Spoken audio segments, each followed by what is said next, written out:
یصلون علی النبی یا ایھا الذین آمنوا صلوا علیہ وسلموا تسلیما۔ درود شریف آواز بلند پڑھ لیجیے۔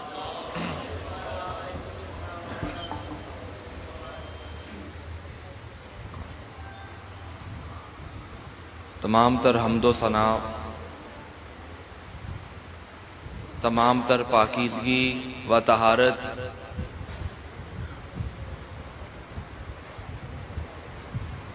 تمام کبریائی، تمام بڑیائی،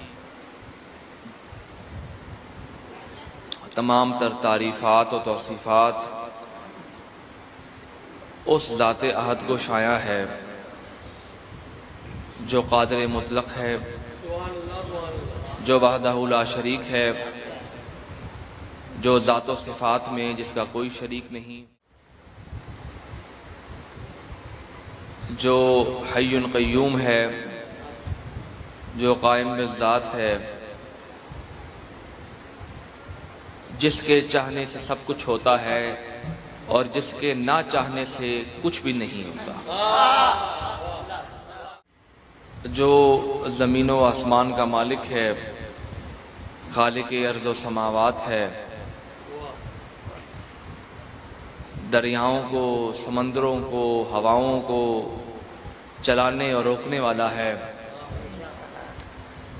جو دل میں مخفی سے مخفی تر چیز کو جان لیتا ہے، بھانپ لیتا ہے،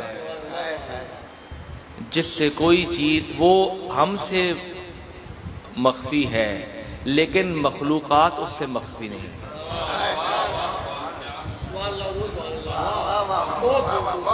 وہ چشم بصیرت و بصارت میں ہمارے احاطہ نظر میں نہیں سما سکتا لیکن اہل ایمانوں کے دل میں سمایا ہوا ہے، جو ہواؤں کو اپنے مقررہ وقت پر چلاتا ہے، سورج کو اپنے مقررہ وقت پر نکالتا ہے، چاند کو اپنے مقررہ وقت پر اس کے حکم کے بغیر چاند نہ ایک سیکنڈ آگے جاتا ہے نہ پیچھے جاتا ہے۔ یہ وہ ایسی خلاق اعظم ذات ہے کہ اس سے بڑا خلاق دنیا کا ہے ہی نہیں۔ اور جیسے کہ میں نے پہلے کہا کہ ایک ہے خالق، خالق حقیقی بھی وہی ہے، اور خلاق سے مراد جو زیادہ خلق کرنے والا ہے، جو زیادہ پیدا کرنے والا ہے، جس نے تمام عالمین کو صرف لفظ کن کے ایک مختصر حرف کی بنا پر اتنے عالمین کو خلق فرما دیا، صرف لفظ کن کے کہنے پر، صرف لفظ کن۔ کن میں کہنے کے لیے بھی ایک سیکنڈ درکار نہیں ہے، اس سے بھی کم درکار ہے۔ تو آپ دیکھیں کہ اس کن لفظ جو ہے اس میں ایسی جلالت اور ایسی ایک اس کا حکم تھا کہ یہ پہاڑ بن گئے، دریا چل پڑے، سمندر چل پڑے، ستارے کہکشاں بن کر آسمان پر چمک رہے ہیں، چاند جو ہے وہ جب اپنی پوری تابانی پہ آتا ہے تو شعرائے کرام اور ادب سے شغف رکھنے والے 14ویں کی رات اس کو کہتے ہیں، اور کچھ لوگوں کے جو مجاز کے عشق کے مبتلا ہوتے ہیں یا ان کو لگن ہوتی ہے مجاز کی زینے طے کر کر حقیقت تک پہنچنے کے، وہ کہتے ہیں کل 14ویں کی رات تھی، شب بھر رہا چرچا تیرا۔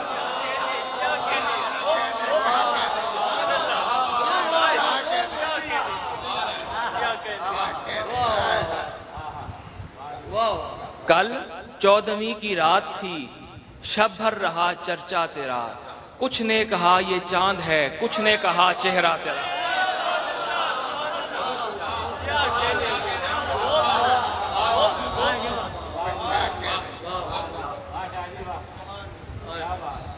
یہ 14ویں کے چاند سے پوچھئے کہ 14ویں کا چاند تو ہمارے لیے ہے نا، جو ہم دیکھ رہے ہیں اتنے فاصلوں سے، اتنے لاکھوں میل کے فاصلوں سے، 14ویں کے چاند سے بھی پوچھیں کہ 14ویں کا چاند یہ تو ماند پڑ جاتا ہے۔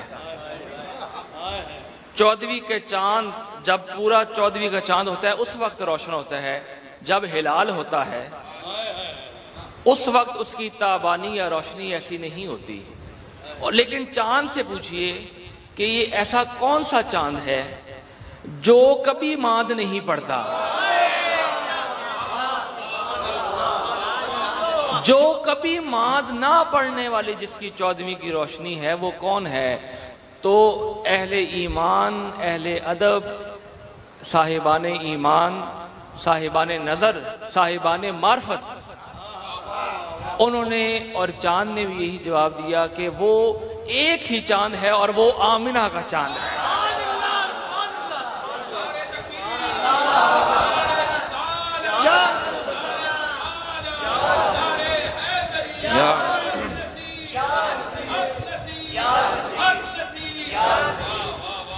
وہ آمنہ کا چاند ہے، وہ آمنہ کا ماہ تمام ہے، جس کی چاندنی روز ازل سے اور روز ابد تک ماند پڑنے والی نہیں ہے، اور ہم اسی چاند کو دیکھنے والے ہیں، اسی چاند کو دیکھنے کی تمنا رکھتے ہیں۔ ہے جی، ہم اسی چاند کو دیکھنے کے لیے، وہ کیا تھا کہ ہے جن کی خاک پا رخ ماہ پر لگی ہوئی، ہے جن کی خاک پا رخ ماہ پر لگی ہوئی، اپنی ان کی لگن ہے دل کو برابر لگی ہوئی۔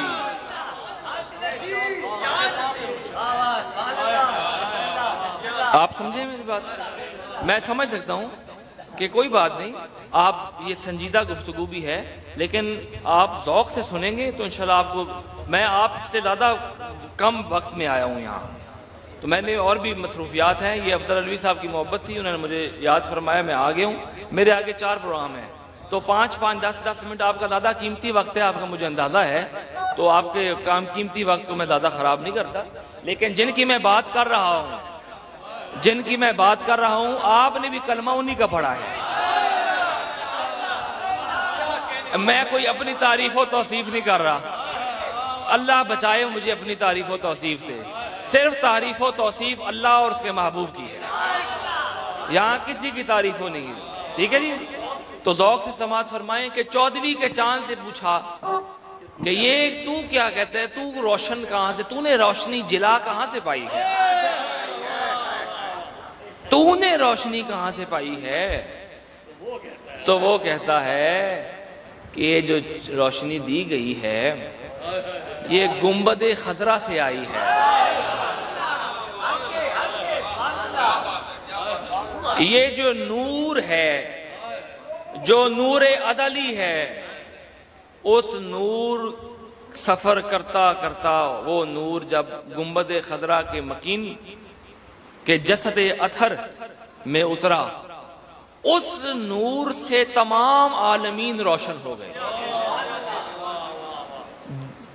جدید سائنس کے مطابق صرف ایک سیارہ جہاں ابھی اس روئے ارض پر ہم جی رہے ہیں، اس کے علاوہ لاکھوں نہیں کروڑوں اور سیارے موجود ہیں جہاں ابھی زندگی نہیں ہے لیکن موجود ہے۔ ادھر بھی اس سیاروں کو اور اتنی بڑی کائنات کو جس نے پیدا کیا لفظ کن سے، اس نے خود فرمایا کہ وَمَا أَرْسَلْنَاكَ إِلَّا رَحْمَةً لِلْعَالَمِينَ، کہ اے محبوب ہم نے آپ کو تمام عالمین کے لیے، صرف دنیا کے لیے نہیں۔ بعد میں کچھ لوگ اعتراض کریں کہ صرف ایک عالم تھا تو ایک عالم کے لیے رحمت بن کر آئے، آپ تمام عالمین کے لیے بھی اور تمام عالمین کی مخلوقات کے لیے بھی رحمت بن کر آئے، اور ان کی رحمت کی کوئی محدود نہیں، ان کی رحمت محدود نہیں، ان کی رحمت محدود نہیں۔ اور جو بھی اس رحمت کو اپنے دل میں سمونا چاہتا ہے، جو دل میں اس کو جذب کرنا چاہتا ہے، وہ اپنے لیے اس رحمت کو اپنے دلوں میں راسخ اور محفوظ کرنے کے لیے حضور نے خود ارشاد فرمایا کہ میرے نزدیک قیامت کے دن، حدیث شریف صحیح حدیث ہے کہ میرے نزدیک قیامت کے دن میرے درجے میں میرے قریب سے قریب تر وہ ہوں گے جو میرے ساتھ میرے اوپر، میری ذات کے اوپر درود و سلام بھیجتے ہیں۔ یہ تو اللہ کہہ رہا ہے، میں نے جو آیت پڑھی ہے، استدلال کیا ہے، یہ تو اللہ کا حکم ہے کہ ملائک جو ہیں، ملائک وہ بھی اللہ کے حکم سے حضور کی ذات اقدس پر روزانہ سلام پیش کرتے ہیں۔ یہ تو ہمارا ایمانی فریضہ ہے اور حکم الہی ہے۔ تو آپ کتنے خوش نصیب ہیں، ہم سب کتنے خوش نصیب ہیں کہ اللہ تعالیٰ نے ہمیں وہ محبوب ترین شخصیت عطا فرمائی ہے جس کا اللہ خود چاہنے والا ہے۔ نبیوں کے سردار، نبیوں کے تاجدار،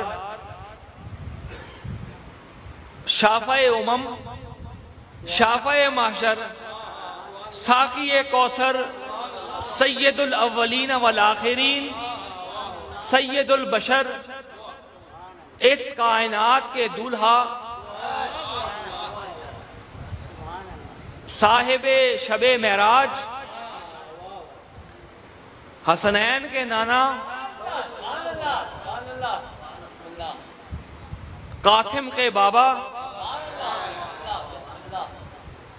وہ آپ کو نبی عطا فرمایا کہ جس کی شان عرفہ سے عرفہ ہے، اعلیٰ سے اعلیٰ ہے۔ وَرَفَعْنَا لَكَ ذِكْرَكَ، ہم نے آپ کا ذکر قیامت تک بلند کر دیا ہے، آذانوں میں، اتحیات میں، آذانوں میں، کلموں میں، درودوں میں، جہاں آپ اس مالک کی کبریائی بیان کریں گے، اس کے ساتھ ہی آپ متصل اس محبوب کی صفات کا بیان بھی کریں گے۔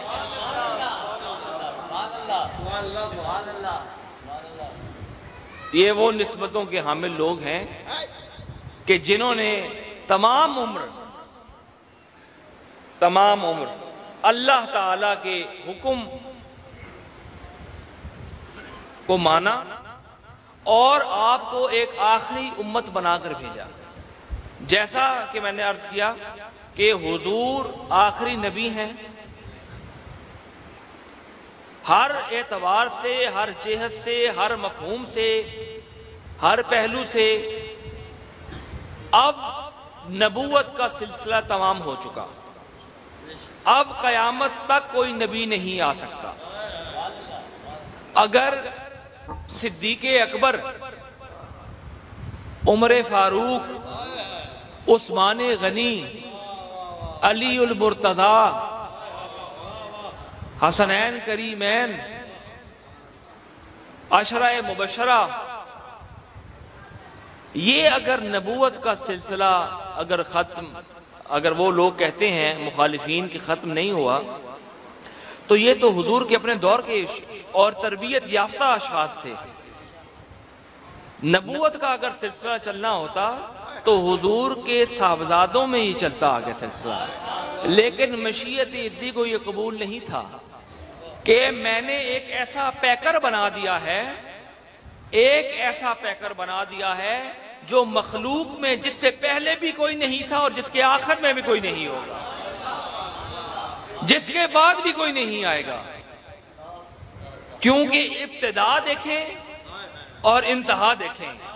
اب درمیان میں جتنا سفر ہے وہ تمام انبیاء علیہ السلام کا ہے، جن پر ہمارا ایمان ہے، جو آسمانی صحیفوں پر ہمارا ایمان ہے، آسمانی کتب پر ہمارا ایمان ہے، تمام انبیاء علیہ السلام کی نبوتوں پر ہمارا ایمان ہے، لیکن آدم علیہ السلام سے لے کر نبی کریم تک جتنے انبیاء آئے ہیں یہ درمیان میں آئے ہیں۔ اب خالق کی خلاقی دیکھیں، چھوڑ دیجیے، خلاق کی خلاقی دیکھیں کہ مخلوق میں سب سے پہلے ظاہری طور پر آدم کے اس کے جسم اطہر کو مٹی سے، ہوا سے، پانی سے گوندا، اس کا بنایا گیا، اس کا مجسمہ بنایا گیا، پھر اس میں اپنی روح پھونکی، جی اپنی روح۔ اب آپ مجھے یہ بتائیں کہ خلاق اعظم نے آدم علیہ السلام کو جب خلق فرمایا اور جب آدم علیہ السلام نے ان میں روح پھونکی گئی، تو جب انہوں نے آنکھ کھولی تو سب سے پہلے کیا دیکھا؟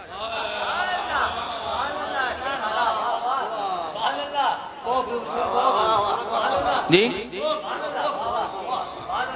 کیا دیکھا انہوں نے؟ چشم آدم نے کیا دیکھا؟ ابو البشر ہیں حضرت آدم علیہ السلام، انہوں نے سب سے پہلے کیا دیکھا؟ انہوں نے جب آنکھ کھولی تو سب سے پہلے اوپر دیکھا، نظر آیا کہ لا الہ الا اللہ محمد الرسول اللہ۔ جی اس کلمے میں ہمارا پورا عقیدہ ہے، لا الہ الا اللہ محمد رسول اللہ، کہ نہیں کوئی معبود سوائے اللہ کے جو وحدہ لا شریک ہے، اور ساتھ ہی محمد کون ہیں؟ ایک ہے محمد بن عبداللہ، ایک ان کی یہ حیثیت ہے نسبی، ایک یہ حیثیت ہے، ایک دوسری حیثیت ہے کہ محمد بن عبداللہ بھی ہیں اور محمد رسول اللہ بھی ہیں۔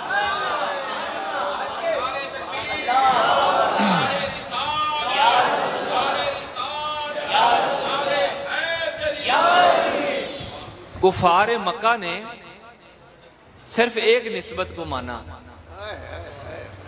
مردود رہے، صرف ایک نسبت کو، کیا ہے کہ محمد بن عبداللہ ہے، بس۔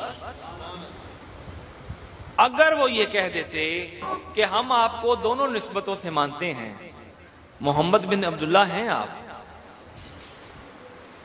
لیکن آپ ساتھ محمد رسول اللہ بھی ہیں، اللہ کے آخری نبی ہیں، تو آج صاحب ایمان ہوتے، لیکن پتہ نہیں اللہ نے ہمارے آباء و اجداد میں ان کی کون سی کوئی ایسی کوئی ایسی ادا ان کو قبول ہو گئی ہو کہ ہمارے تمام آباء و اجداد، آپ سب کے بھی، کہ ان سب کو اللہ نے ایمان کی دولت دی۔ ہم کیا کرتے اگر ہم کسی کافر کے گھر پیدا ہو جاتے ہیں؟ کیا کر سکتے تھے؟ ہم کچھ بھی نہیں کر سکتے، جب تک اس کی ہدایت نہ ہوتی تو کچھ بھی نہ کر سکتے۔ تو آپ کو اللہ تعالیٰ کی وحدانیت کے آپ ماشاءاللہ قائل ہیں، مانتے ہیں، ہمارا ایمان ہے، آپ محمد رسول اللہ کی نبوت کو مانتے ہیں، ان کی عظمت کو مانتے ہیں، ان کی رفعت کو مانتے ہیں، آپ خلفائے اربعہ کو مانتے ہیں، آپ تمام اصحاب کو مانتے ہیں، تو یہ نسبتیں رائگاں تو نہیں جاتی۔ یہ تو دنیا تو کیا نام ہے، یہ ایک میدان عمل ہے، دنیا تو میدان عمل ہے، اس میں آپ اس کے لیے خالق نے قانون وضع کر دیے ہیں۔ قانون کیا ہے؟ قرآن، اور قرآن کے بعد احادیث طیبات، یہ قانون ہے، یہ پرنسپلز ہیں، یہ فنڈامنٹل پرنسپلز ہیں جن کے بغیر اسلام مکمل نہیں۔ قرآن پر ایمان کے بغیر اسلام مکمل نہیں، نبی کی نبوت پر ایمان کے بغیر اسلام مکمل نہیں، اللہ کو وحدہ لا شریک نہ ماننے پر اسلام مکمل نہیں، دین مکمل نہیں۔ تو آپ تمام احباب کو اللہ تعالیٰ نے یہ سب سعادتیں دی ہوئی، تو آپ اس پر شکر ادا کریں کہ آپ کو اتنی توفیقات سے نوازا ہے۔ پھر اس کے بعد اللہ نے آپ کو اولیاء کاملین جیسے لوگ عطا کیے، جن کے لیے اللہ خود ارشاد فرماتا ہے کہ یہ اللہ کے دوست ہیں اور ان کو کوئی خوف کوئی حزن نہیں۔ کس چیز کا حزن؟ خوف تو ہے، خوف تو انبیاء علیہ السلام کو بھی ہوگا روز محشر، کیوں کہ وہ جبار ہے، وہ قہار ہے،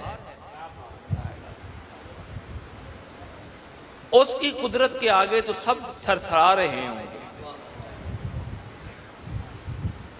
لیکن حضور فرماتے ہیں، حدیث شریف ہے، صحیح حدیث ہے دارالقطنی کی، کہ حضور نے ارشاد فرمایا کہ جس شخص نے بھی، آخری بات ہے، میں بس آپ پھر سما کمی وقت ہو چکا ہے، آخری حدیث شریف سنیں اور بس پیغام ہوتا ہے، ضروری نہیں ہوتا کہ آپ ہر جگہ سے شور شرابہ کریں، یہی ذوق بھی ہونا چاہیے، جہاں ذوق کی بات ہو وہاں داد بھی دینی چاہیے اور بات کو سمجھنا چاہیے۔ میں کہہ رہا ہوں، اتنا سفر کر کے میں آ رہا ہوں تو صرف داد کے لیے تو نہیں میں آ رہا نا،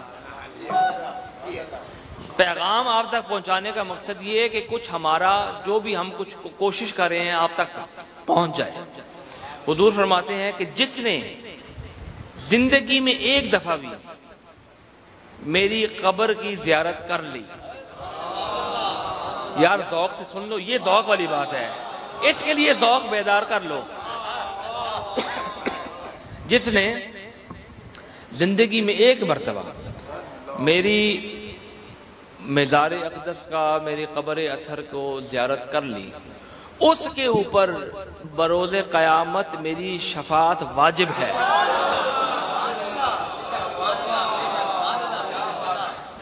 کون خوش نصیب ہیں جو مدینہ منورہ سے ہو کر آ گئے ہیں؟ ہاتھ اٹھائیں ذرا، چلیں ٹھیک ہے۔ زیادہ تر وہ ہیں جن کو یہ خوش نصیبی ان کے حصے میں ابھی تک نہیں آئی، لیکن انشاءاللہ میری اس حدیث کے سنانے پر میں دعا گو ہوں اس بارگاہ میں کہ جنہوں نے ابھی تک حاضری نہیں دی، جنہوں نے ابھی وہاں حاضر نہیں ہوئے، وہ ہاتھ کھڑا کریں۔ جو ابھی حاضر نہیں ہوئے حجاز مقدس پر حاضری کے لیے، اللہ تعالیٰ اس حدیث کے اور اس فرمان نبوی کے صدقے ان سب کو وہاں حاضری ان کی مکمل، ٹھیک ہے۔ یہی بارگاہ ہے جہاں سے فیض پاتے ہیں پانے والے۔ میرا دل بھی چمکانے والا، اور تو زندہ ہے واللہ، تو زندہ ہے واللہ۔ اللہ تعالیٰ نے، اور حدیث میں بھی آیا ہے، اللہ تعالیٰ نے قرآن مجید میں بھی ارشاد فرمایا کہ انبیاء علیہ السلام کے اجسام کو مٹی ان کے اوپر حرام ہے کہ وہ ان کو خوراک بنائیں، چھوئیں بھی۔ سمجھ گئے آپ کہ انبیاء علیہ السلام اپنی قبور میں زندہ ہیں۔ حضور فرماتے ہیں کہ جب میں سفر کر رہا تھا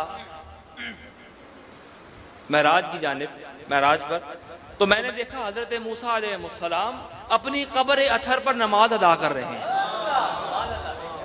یہ صرف ظاہری پردہ ہے، بس یہ ظاہری پردہ ہے، ظاہری پردہ۔ ہماری آنکھوں میں اتنی سکت نہیں ہے کہ ہم پردے کے پیچھے دیکھ سکیں۔ یہ تو ایک حجاب ہے، حجاب۔ انبیاء علیہ السلام تو زندہ ہیں، اس لیے فاضل بریلوی نے کہا، ہم فاضل بریلوی کو مانتے ہیں، ایک عالم دین، ایک محقق، ایک عظیم شاعر، اس لیے تو ان کا حوالہ دے رہے ہیں نا، سمجھے نہیں؟ لیکن ہمارا مسلک بریلوی نہیں، ہمارا مسلک بریلوی نہیں، ہمارا مسلک کیا ہے؟ حنفی سنی۔ حنفی ہم مقلد ہیں فقہ میں۔ حضرت امام اعظم ابو حنیفہ نعمان بن ثابت رحمت اللہ علیہ فقہ میں، اور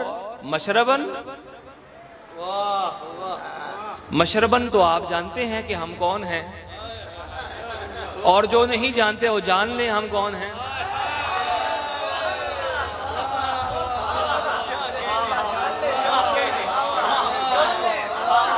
وہ جان لیں ہم کون ہیں۔ ہم بحمداللہ ہم مشربن قادری ہیں، نسبن بھی قادری ہیں اور مشربن بھی قادری ہیں۔ ہمارا اصل جو سلسلہ درگاہ کا ہے وہ قادریہ ہے، چشتیہ نظامیہ یہ سلسلہ بھی ہمارا درگاہ کا ہے، لیکن یہ بعد میں مؤخر ہے۔ سب سے پہلا جو ہمارا سلسلہ جدیہ ہے وہ قادریہ ہے، اور ہمارے نسبتوں کے ہاتھ، ہماری نسبتوں کی زبانیں، ہماری پائے نسبت، ہماری گردنوں کے طوق اس مرد مجاہد کے ہاتھ میں ہیں، اس مرد مواہد کے ہاتھ میں ہیں جس کو دنیا عبد القادر جانتی ہے۔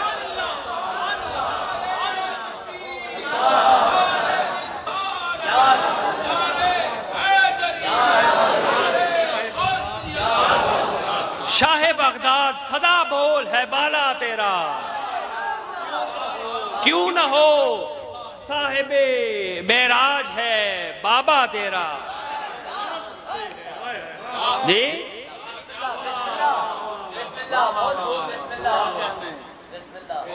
ہم سلسلہ قادریہ کے پیروکار بھی ہیں اور نام لیوا بھی ہیں، اور جتنے بھی سلاسل ہیں سلاسل تصوف، وہ اس کا جو منبع ہے، جو مین سورس ہے، وہ بغداد ہے، بغداد۔ سلسلہ چشتیہ ہوں، چشتیہ صابریہ ہوں، چشتیہ نظامیہ ہوں، سہروردیاں ہوں، نقش بندیاں ہوں، ہم تمام سلاسل کو قدر کی نگاہ سے دیکھتے ہیں، عزت کی نگاہ سے دیکھتے ہیں، اور ایسا آقا، ایسا صوفیاء کا بادشاہ جہاں سلطان الہند بھی اپنے سر کو جھکائیں اور ان کی چوکھٹ سے فیض پائیں۔ جی معین بے کساں، معین کا معنی ہے مددگار، مددگار، مددگار تو اللہ ہے، حقیقت میں اللہ ہے، ایسے ہی ہے، میرا بھی یہی عقیدہ ہے کہ حقیقت میں اللہ ہے، مؤثر حقیقی صرف اللہ ہے۔ باقی میں کسی کو کہتا ہوں مجھے پانی پلا دو، یہ کر دو، وہ کر دو، یہ تو ظاہری اسباب ہے نا۔ اب مددگار جو میری مدد کرے گا وہ ظاہری طور پہ وہ بھی میرا مددگار ہوا۔ اب اس کو آپ کہہ لیں کہ یہ بھی شرک ہو گیا ہے، یہ شرک نہیں، شرک اس کی ذات و صفات میں اس کے برابر کوئی چیز سمجھنا شرک ہے۔ اور ہمارے الحمدللہ ہمارے آباء و اجداد میں اور ہماری سرشت میں، ہماری رگو پہ میں مواعظ حسنہ اور شیخ القبیر شیخ الاسلام شاہ باز لامکانی محبوب سبحانی قندیل روحانی شیخ عبد القادر گیلانی رضی اللہ تعالی عنہ ان کے تعلیمات اور ان کے مواعظ حسنہ اور ان کی کتب ہم نے الحمدللہ پڑھی ہوئی ہیں، مطالعہ ہوا ہے، اس کے مطابق بھی ہم انہی کے عقائد پر ہیں کہ اللہ وحدہ لا شریک ہے، اور جتنے بھی سلاسل ہیں، صوفیاء کے سرتاج کون ہیں، اولیاء کرام کے سرتاج کون ہیں؟ شاہ بغداد. کیونکہ اس لیے آپ نے ارشاد فرمایا قدمی ہذہ علی رقبۃ کل ولی اللہ. جو آدمی اتنا انکسار منکسر المزاج شخصیت ہو، جو اپنی جبین نیاز بیت اللہ میں کعبے کے سامنے کنکریوں کے اوپر رگڑ رہا ہو، کنکریوں کے اوپر. آج تو ماربل لگے ہوئے ہیں نا آپ کے پاؤں کے نیچے بھی، آپ کے پاؤں کے نیچے بھی، آپ کی پاؤں کو نرمی دینے کے لیے، گران نہ گزرنے کے لیے آپ کے نیچے ماربل لگا ہوا ہے. تو شیخ عبدالقادر گیلانی رضی اللہ تعالیٰ عنہ آپ جب سجدہ ریز ہوتے تھے بارگاہ الہی میں تو کنکریاں پڑی ہوتی، آپ کنکریاں بھی سائڈ پہ نہیں کرتے تھے. عجز کا یہ عالم تھا. تو کیا وہ یہ بیان کرنے میں یعنی نعوذ باللہ خائن ہے کہ قدمی ہذہ علی رقبۃ کل ولی اللہ؟ ایک طرف سجدے کا عالم یہ ہے کہ اس بارگاہ سے اٹھتے ہی نہیں اور تکلیف بھی برداشت کر رہے ہیں، اور ایک طرف دوسری جانب کہہ رہے ہیں قدمی ہذہ علی رقبۃ کل ولی اللہ. یہ تو بظاہر متضاد چیزیں نظر آ رہی ہیں، وہ ہمیں نظر آ رہی ہیں لیکن حقیقت میں نہیں. کیوں کہ جس وقت وہ اپنی روحانیت کے منازل طے کر رہے تھے اس وقت انہوں نے تمام صعوبتیں برداشت کی، اللہ کی اطاعت کی اور اللہ کے رسول کی اطاعت کی. اللہ نے پھر اجر بھی تو دینا ہے نا. ظاہر ہے آپ کوئی کسی سے نیکی کرتے ہیں، سب سے اول سب سے بہترین تو درجہ یہ ہے کہ آپ اس کو اللہ کی رضا پر چھوڑ دیں، اس سے صلے کا تقاضا نہ کریں کیونکہ صلہ دینے والی ذات اللہ ہے. جی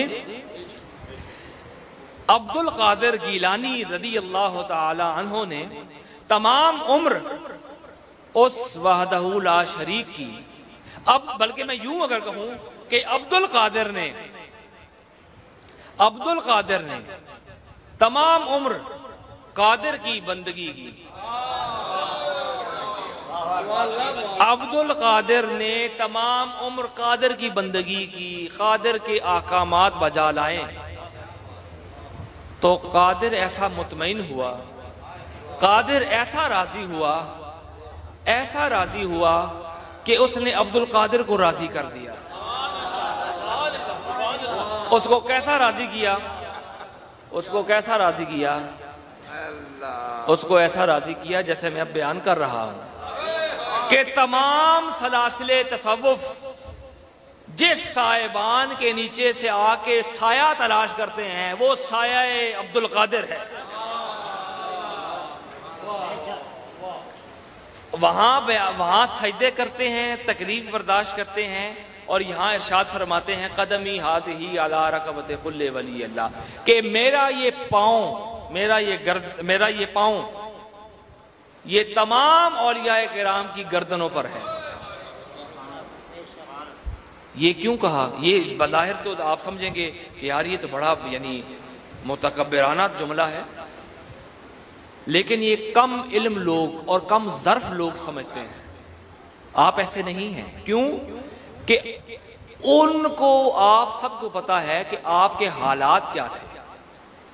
آپ نے تمام عمر ایسی توحید بیان کی جیسے انبیاء علیہ السلام کرتے تھے. اللہ نے ایسا راضی ہوا اس شخصیت پر عبد القادر پر کہ اللہ نے ارشاد فرمایا کہ اے عبد القادر نیتوں کا حال میں جانتا ہوں. اب تو اس مقام پہ میری بندگی کر کے ایسے اس مقام پر پہنچ گیا ہے کہ اب تو جو کہے گا میں ویسے ہی کر دوں گا، میں ویسے ہی کر دوں گا۔ جس کا اٹھنا بیٹھنا چلنا پھرنا کھانا پینا قادر کی مرضی پر ہو، تو پھر وہ عبد القادر کیوں نہ ہو؟ وہ عبد القادر کیوں نہ ہو؟ اور عبد القادر کون؟ جو حسنی راج دلارا ہے،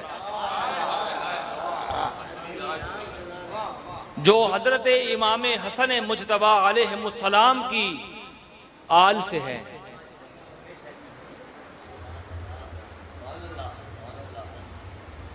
اور آپ یہ بھی سن کر حیران ہوں گے کہ سادات جیلانی یا گیلانی جتنے بھی ہیں،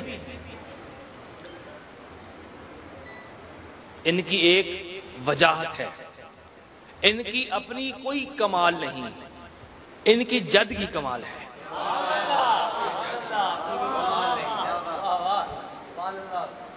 کیونکہ فرع جو ہے وہ اصل سے پہچانی جاتی ہے، ٹہنیے جو ہیں وہ جڑ سے پہچانی جاتی ہے۔ جتنی جڑ مضبوط ہوگی، جتنی جڑ مضبوط ہوگی اتنی ٹہنیے مضبوط ہوں گی۔ تو ہمارا مرکز بھی الحمدللہ مضبوط ہے۔ اس لیے ہم کون ہیں؟ سنی حنفی، بولے کیا؟ سنی حنفی، اور مشرباً ہیں ہم قادری، بولے قادری، چشتی، نظامی۔ یہ نسبتوں کے عاملین کی محفل ہے۔ کیا علوی صاحب بھی پوری عمر انہوں نے درگاہ شریف پر تقریباً گزار دی ہے، اور یہ وہ لوگ ہیں، ان کے بزرگ جن کا عرس ہے ختم شریف، تو ان کے حوالے سے بھی کہ ان لوگوں نے خدمات پیش کی، دین کی خدمت پیش کی ہے، دین کی خدمت کی ہے، لوگوں کو اسلام کی طرف لائے ہیں۔ دیکھیں آج اس نفسا نفسی دور میں یہاں دو بندے اکٹھا کرنا بھی مشکل ہوتا ہے، لوگوں کی مصروفیات اتنی ہیں، اپنے اپنے رولوں میں پڑے ہوئے ہیں۔ تو آپ جتنے لوگ بھی آئیں، آپ سب اہل نسبت ہیں اور اہل مودت ہیں۔ اللہ تعالیٰ ہم سب کا خاتمہ بالخیر فرمائے، اور حضور سے اور حضور کی مطہر آل سے اور حضور کے اصحاب سے، حضور کی مقدس ازواج سے جو امت کی مائیں ہیں، ان کا حیا اور ان کی عزت کرنے کی توفیق عطا فرمائے، ہمیں فتنوں سے بچائے، ہمارا خاتمہ بالخیر فرمائے، جو بیمار ہیں ان کو شفا عطا فرمائے، جو اس دنیا سے کوچ کر گئے ہیں ان کی مغفرت فرمائے، جو بے اولاد ہیں ان کو اولاد نرینہ عطا فرمائے، اور جو جس مشکل میں ہے، جس مشکل میں بھی ہے، اللہ اس کی ہر مشکل آسان فرمائے، آسانیوں کے دروازے کھولے اس پر، رزق کے دروازے کھولے، صحت کے دروازے کھولے، نعمتوں کے دروازے کھولے، برکتوں کے دروازے کھولے۔ یہی میری دعائیں ہیں۔ آپ کے قیمتی وقت کا ممنون ہوں۔ اللہ تعالیٰ آپ کو جزائے خیر عطا فرمائے۔ وما علیہ الا البلاغ المبین۔